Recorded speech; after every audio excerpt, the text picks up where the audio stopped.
Assalamu alaykum hurmatli obunachilar. Yine bugün Sultanov beşiklerinden 3 tane eşikimiz tayyor oldu. Beşiklerimizni Urganch Ustanovga qilamiz Xudo xolasa. Videonun davomida Ustanovga jarayonlarini qo'yib boramiz. Hurmatli obunachilar, bu eshiklarimizni neoklasik uslubida ishladik. Bu eshiklarimizni korobkasini keladigan bo'lsak, korobkasi 12 6lik bo'lib ishlangan. Eshikimizning uzun razmeri 90 210. 2 danasi, keyin 1 danasi 70 210. Bu 70 210'ligimiz vaniya bo'ladi.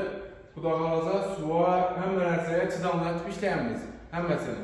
Xudo xolasa Ustanovga jarayonlarni qo'yib boramiz. Shtablarini hamma narsasini ahamiyat berasizda, stik degan narsa yo'q. Zazorlarni ham cho'tchatib Ustanovga qilib beramiz. Arka qara kombinatsiyada stimul zamoqlaridan foydalandik. Original 100% garantiya beriladi. Qullablarimizga keladigan bo'lsak, qullablarimiz 500 grammlik qullabdan qo'yilgan, hurmatli obunachilar.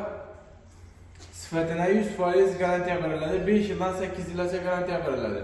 Hamma eshigimizda keyin banda yana bir toza stilda ishlab chiqdik. Buni o'rtasini 3D qilib ishladik. Hurmatli obunachilar, bu sal chang bo'libdi. Buni yuvamiz.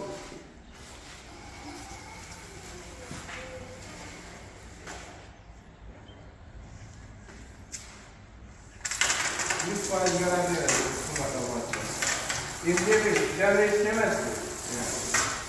Endi 100% garantiya. Hamma yerine garantiya beramiz. Yine güven ko'tarasizlar. Suvam durush qiyin bunda. Bir siri parasida tamam bo'ldi.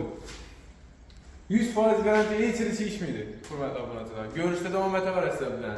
Xudo xolasa yana bir kontentimiz bor, uni keyingi videoda qo'yib boramiz. Abone bo'lishni unutmang. Cho'tki kontentlarni, yangi stilda eshiklarni yaratib sizlarga ulashamiz Xudo xolasa. Sog' bo'linglar.